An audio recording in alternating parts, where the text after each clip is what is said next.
अब मूर्ख शब्द तो कह दिया, कहीं ये मूर्खता हमारे अंदर तो नहीं है। अब इस श्लोक को पकड़कर थोड़ी इसके ऊपर चर्चा कर ली जाए। जो लोग बहुत बड़े विद्वान बनते हैं वो नंबरी मूर्ख हो सकते हैं। आचार्य ने मूर्ख की परिभाषा बताई। मूर्ख कौन है? महात्मा विदुर ने मूर्ख की परिभाषा बताई। पितामह भीष्म ने मूर्ख की परिभाषा बताई। मूर्ख कौन है? सुनिए, मूर्ख किसे कहते हैं? जो अच्छी वस्तु और अच्छे लोगों को त्याग देता है। अच्छी वस्तु और अच्छे लोगों को त्याजित कर देता है। जो तुमसे एक खरी बात कहते हैं, तुम सत्य सुन नहीं सकते। रावण को मूर्ख कहा क्योंकि विभीषण जैसे सत्यवान व्यक्ति को, सत्य बोलने वाले व्यक्ति को त्याग दिया उसने, इसलिए उसको मूर्खों की परिभाषा में लिया गया।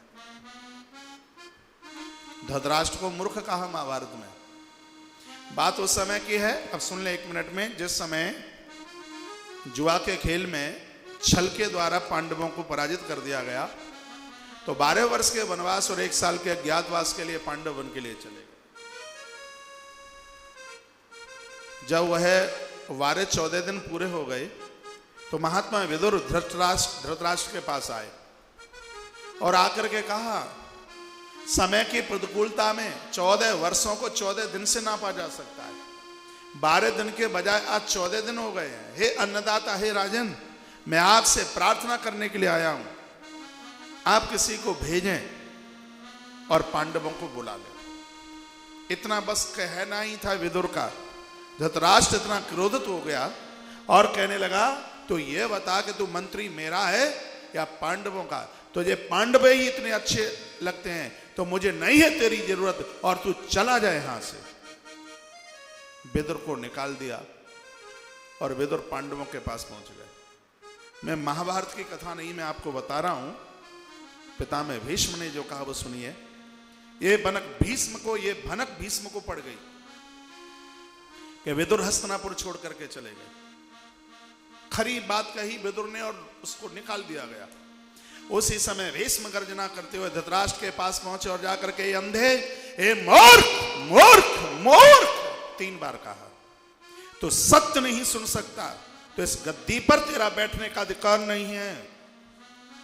और सुन, यदि विदुर जैसा मंत्री हस्तिनापुर में नहीं रहा तो हस्तिनापुर डूब जाएगा, हस्तिनापुर डूब जाएगा, हस्तिनापुर डूब जाएगा। ये मूर्ख, अभी किसी को भेज।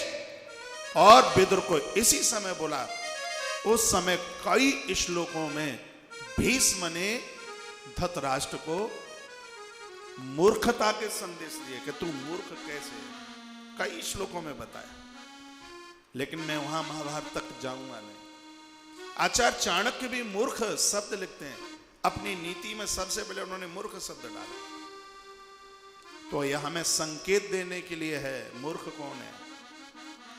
मूर्ख कौन है? जो अच्छी वस्तुओं को त्याग दे, अच्छे मित्रों को त्याग दे, अच्छे लोगों को त्याग दे, वह मूर्ख है। जो हर व्यक्ति के ऊपर संदेह करता है वह मूर्ख है।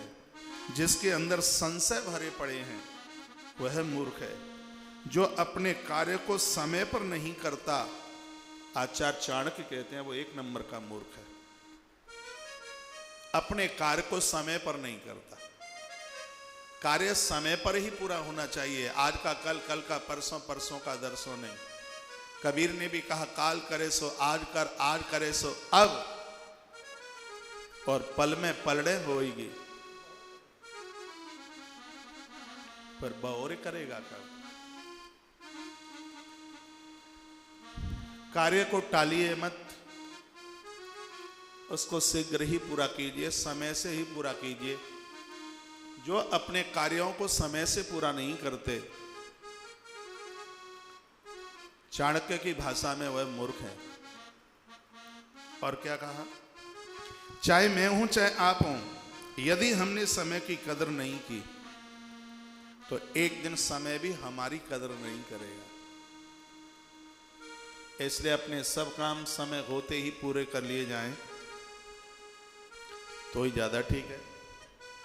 मूर्खों की परिभाषा में और भी कुछ बात कही है। मूर्ख उसे भी कहते हैं जो बिना कार्य किए अर्थ की सिद्धि चाहते, बिना कर्म करते हुए जो धनवान बनना चाहते हैं, चाणक्य कहते हैं उनसे बड़ा मूर्ख और कौन होगा। काम धाम करते नहीं, मेहनत करते नहीं, स्वपन में रसगुल्ला खाने से मुंह कभी मीठा नहीं होगा, चाणक्य कहते हैं। हाँ। जो कभी मेहनत नहीं करता और धनवान बनना चाहता है, चाणक्य ने कहा हेलो, वह बहुत बड़ा मूर्ख है, बहुत बड़ा मूर्ख है। और फिर कहा कि जो विद्वानों का अपमान करता है और स्वयं नंबरी गवार है, निरक्षर है, विद्वानों का अपमान करता है, वह मूर्ख है। जो निर्धन होने पर भी कर्जा ले लेकर के अपना काम चलाता है, सुन लो ठीक से, जो निर्धन होने पर भी ब्याज पर पैसा ले लेकर के काम चलाता है, चाणक्य कहते हैं वो बहुत बड़ा मूर्ख है। तीन को अपने आप से कभी कमजोर मत समझना। एक है कर्ज, एक है रोग और एक है दुश्मन। ये तीनों के तीनों कभी भी बाहर कर सकते हैं। ऋण चुकाने की व्यवस्था नहीं है तो ऋण न लिया जाए।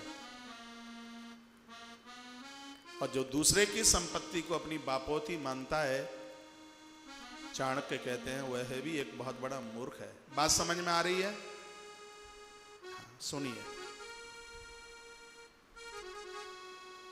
मैंने बहुत बार निवेदन किया है कि हमारी संस्कृति में इतने ग्रंथ हैं, ऊपर उड़ने वाले वायुयान